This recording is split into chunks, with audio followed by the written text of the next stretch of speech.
Hello दोस्तों, मैं हूं अनूप और आप सब लोग देख रहे हैं ग्लोबल कॉन्फ्लिक्ट। दोस्तों, कल के वीडियो में मैं आप लोगों को बताया था कि डिफेंस मिनिस्टर राजनाथ सिंह के रशिया दौरे को लेके चाइना कितना ज्यादा तिल मिलाया हुआ है। और आज के इस वीडियो में मैं आप लोगों को बताऊंगा कि इंडिया और रशिया के बीच में कौन कौन सा ऐसे हथियारों के ऊपर राजनाथ सिंह के इस दौरे के दरमियान हस्ताक्षर हुआ है जिसे लेके चाइना का चिंता और भी बढ़ चुका है और किस तरीके से चाइना इसे रोकने के लिए प्रयास भी कर रहा है। 22 तारीख के दिन राजनाथ सिंह की तरफ से रशिया का दौरा किया गया और 23 तारीख के दिन राजनाथ सिंह और रशिया के अंदर उच्च अधिकारियों के बीच में कुछ बैठक भी हुआ, जहां पे बहुत सारे डीलों के ऊपर चर्चा भी हुआ है। और आज के दिन मतलब 24 तारीख को defence minister Rajnath Singh Russia के 75वां विक्ट्री डे पैरेड में शामिल होंगे। यह द्वितीय विश्व युद्ध का जीत को सेलिब्रेट करने का रशिया का एक तरीका है जो हर साल आयोजन किया जाता है। पर इंडिया और चाइना के इस झड़प के बीच में राजनाथ सिंह के रशिया के दौरा विक्ट्री डे पैरेड से ज्यादा इंपॉर्टेंट हथियारों के डील को लेके है। दोनों देशों के बीच में ऑलरेडी बहुत सारे हथियारों के डील के ऊपर हस्ताक्षर हो चुका है, जिनमें से कई सारे डील को लेके जल्द से जल्द रशिया की तरफ से डिलीवरी करने का बात भी कहा गया है। दोस्तों, आपके जानकारी के लिए बता दूं कि इंडिया और रशिया के बीच में 2018 में सबसे बड़ा डील S-400 का डील हुआ था, जिसे लेके भी रशिया की तरफ से भारत को भरोसा दिया गया है कि इन हथियारों की डिलीवरी भी जल्द से जल्द किया जाएगा। इसके अलावा माना जा रहा है कि डिफेंस मिनिस्टर राजनाथ सिंह के इस दौरे के दरमियान इंडिया और रशिया के बीच में कई बिलियन डॉलर की और भी डीलों के ऊपर चर्चा हुआ है, जिसमें कुछ प्रमुख डीलों में शामिल है Akula 3 nuclear power attack submarine. दोस्तों, ये एक न्यूक्लियर पावर अटैक सबमरीन है जिसे 3 बिलियन डॉलर की लागत से इंडिया द्वारा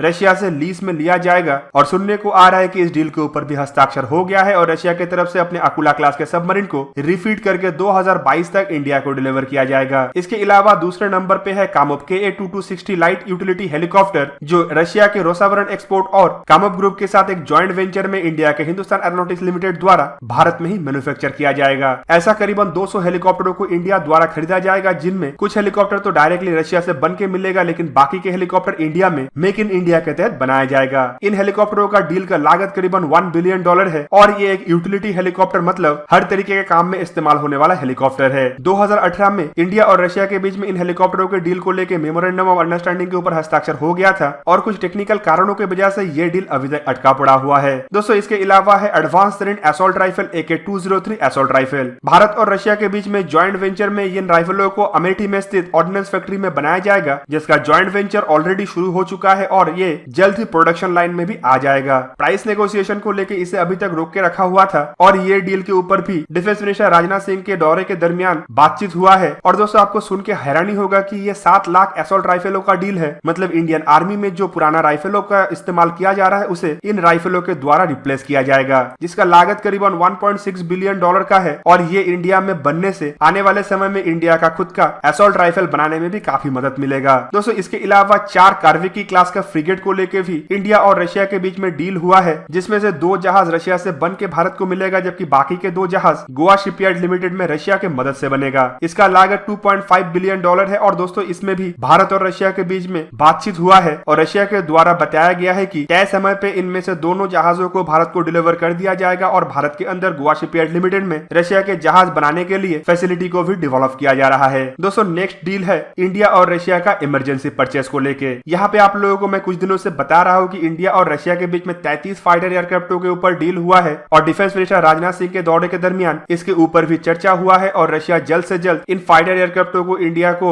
देने के लिए तैयार भी है। दोस्तों, ये डील का लागत करीबन 1.4 से लेकर $1.5 बिलियन के आसपास है, जिसमें 12 सुखोई 30 MKI एयरक्राफ्टों का कीमत करीबन $700 मिलियन और 21 रीफर्निशेबल MiG-29 एयरफ्रेमों का कीमत करीबन $800 मिलियन है। दोस्तों, इन डीलों के अलावा इंडिया और रशिया के बीच में एक और प्रमुख डील के ऊपर बातचीत हुआ है, जिसमें रशिया की तरफ से अप्रूवल भी कर दिया गया है और कॉन्ट्रैक्ट के ऊपर हस्ताक्षर भी हो गया है। ये डील है कामोव KA-31 AWACS हेलीकॉप्टर को लेकर, जिसे airborne early warning and control helicopter भी बताया जाता है। दोस्तों, इन हेलीकॉप्टरों का मदद से किसी भी जहाज द्वारा हवाई खतरे को ट्रैक किया जाता है। खास करके एयरफोर्स के AWACS एयरक्राफ्ट जिस तरीके से काम करता है, ये हेलीकॉप्टर नेवी के एयरक्राफ्ट कैरियरों में उसी तरीके से इस्तेमाल होता है। मतलब दूसरे देशों के जहाजों को ट्रैक करना और दूसरे देशों के मिसाइलों के ऊपर नजर रखने का काम में ये हेलीकॉप्टर का इस्तेमाल होगा। भारत ऐसा 10 हेलीकॉप्टर रशिया से खरीद रहा है और इसका कीमत करीबन $500 मिलियन है। और दोस्तों, माना जा रहा है कि इन हेलीकॉप्टरों का इस्तेमाल इंडिया का future aircraft carrier INS Vikrant में किया जाएगा। और दोस्तों, राजनाथ सिंह के दौरे का जो सबसे बड़ा मकसद है वो है S-400 डील को लेके। करीबन $5 बिलियन